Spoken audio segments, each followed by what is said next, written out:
in a two-party system, and I favour the two-party system, and I've written in defence of it, but it is the case, only two parties can win. And I know people say, well, what about the polls? They now show reform creeping up on the Tories. I am extremely doubtful about the accuracy of the polls. Or maybe it's the accuracy of the way their research is being portrayed. I wrote a long essay about this because it interested me greatly about the way the polls behaved, particularly towards Cameron. You may remember that before the 2010 election, there seemed to be a general belief that Cameron would sweep in with a majority. I didn't believe it, so I asked the polling companies for their raw data. It was obvious what was going on. They were getting huge numbers of people refusing to say how they were voting. And so what the great swings that they were portraying were actually swings among quite a small proportion of the surveyed electorate. It's not.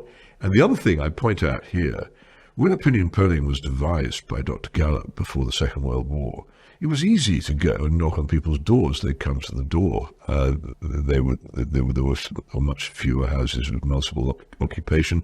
People stayed where they are. And then in recent years, until about, I suppose, 10 years ago, people, if you rang them up, answered the telephone.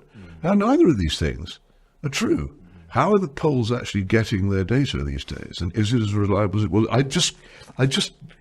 I published the other day, I went down to one of my favourite resorts, which is the Times room in the London Library, where they keep bound volumes of the Times. And I got out the edition for June the 18th, 1970, a day I remember very well, which said 3 opinion polls say Labour's a win.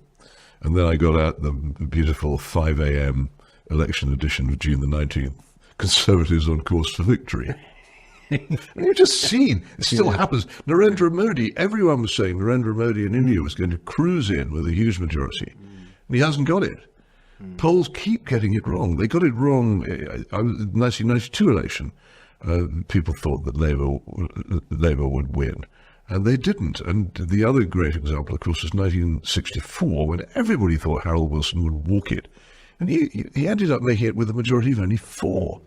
And if the Tories had tried a little bit harder, they could have beaten him. And it may well be that it was the demoralization caused. This is so important about polls. The demoralization caused by the certainty of losing that ultimately caused them to lose. This is why I say to people, don't be so gullible. Don't be so easily manipulated. It may be these polls are wrong. Don't vote according to what you think everybody else is doing.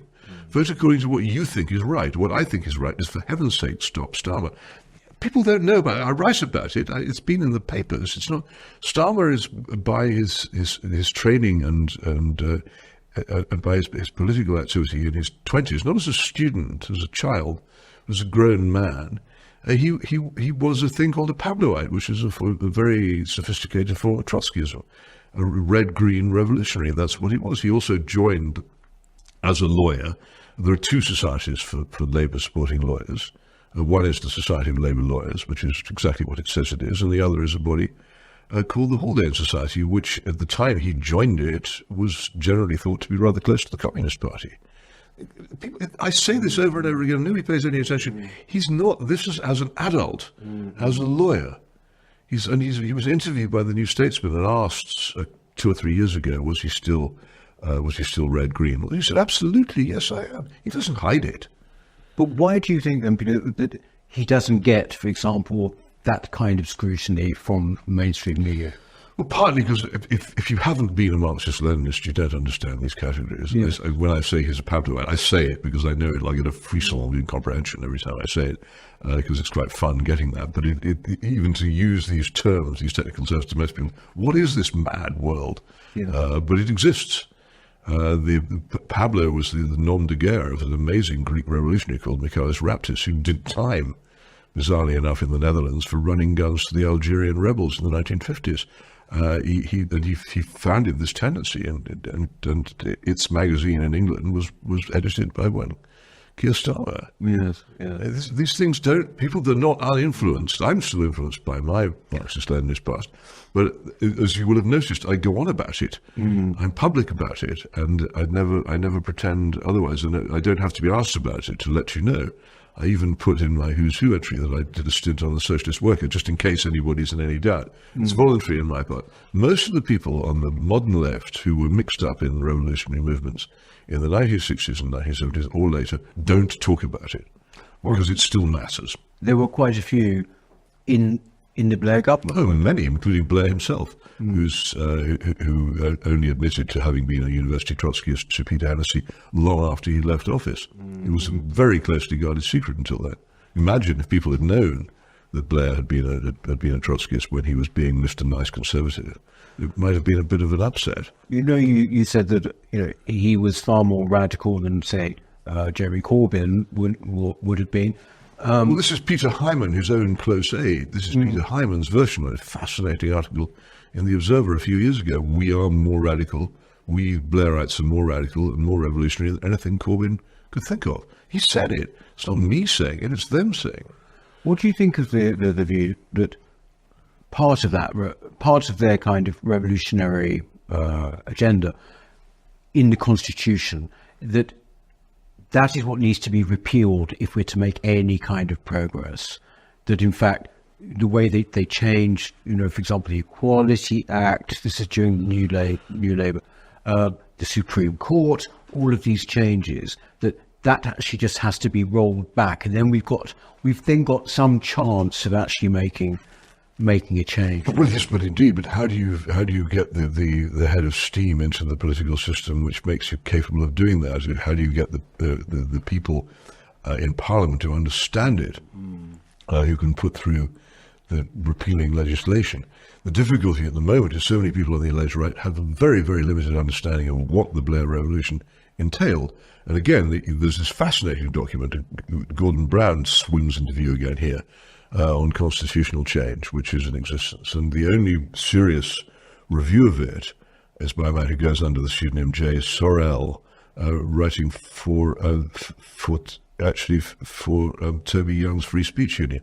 Fascinating dissection of this extraordinary document. And if it's implemented, which I think it will be, its immense effects on what remains of the sovereignty of the House of Commons. Not to mention the reforms of the House of Lords, which I think constitutional change is cheap. It doesn't cost billions and billions of pounds. I think that Starmer will go for it. But as I say, there's almost no analysis of it among conservative journalism, apart from this one, this is pseudonymous article on Toby Young's where I've made some allusions to it. But it's huge if so.